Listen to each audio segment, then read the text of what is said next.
Yo, what's going on guys, and welcome back to another video on the channel. In today's video, we're going to be taking a look at the strategies you can use in order to reach round 100 on Shi No Numa. So without further ado, let's jump straight into it. Before we talk about any sort of strategy, we need to talk about getting set up to do this. And the first thing you want to be focusing on within at least the first 20 rounds of your game is getting your hands on the wonder weapon, be that through the box or the tutorial video that I posted just recently, as well as getting the perks and covenants recommended for this strategy. Our covenants we're going to be using are critical expertise and swift vengeance. Although there is no identified third covenant for this strat, I'd highly recommend either Motherload or Deathblow. And to go alongside these covenants, the perks you want to be prioritizing getting to higher tiers first are going to be Juggernog, Speed Cola, and Stamina. Now that we've sorted that, let's talk about the actual strategy. The majority of your game is going to be spent within the dig site. You're going to be using the Wunderwaffe alongside decoys and impact grenades. And the greatest thing about this spot is that you can replenish your armor, Pack-a-Punch is right there, and you also have an ammo box in the area. In terms of what we're actually doing in order to survive and progress rounds, you can see in the gameplay we're jumping back and forth from this one spot or purely just running around in circles and using the Wunderwaffe to gather the zombies round and kill them.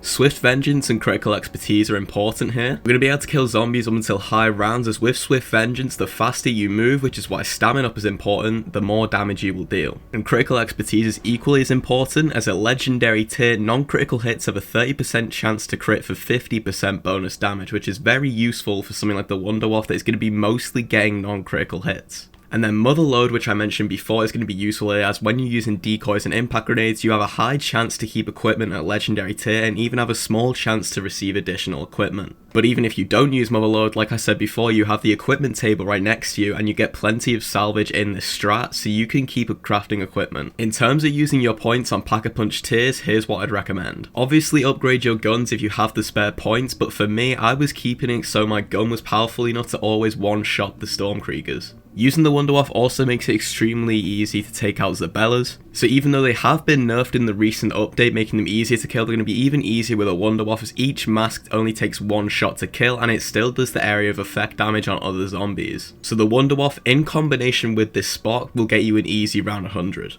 The most important thing that you maintain about this strategy is your armor levels, as you will be taking some hits and you will need to just keep on moving, but if you run out of armor, this can be a bit dangerous. Again, something as simple as just quickly topping up your armor on the way past the equipment table can be helpful for this. Obviously, zombies can also drop armor plates, so make sure you pick them up if you can. Anyways, hopefully you guys did find this guide useful. If you did, make sure you drop a like and subscribe. Let me know down in the comments what your highest round on Shi No Numa is, using this strategy or using any strategy. Thank you guys once more for watching, and until then, I'll see you all next time. Peace out.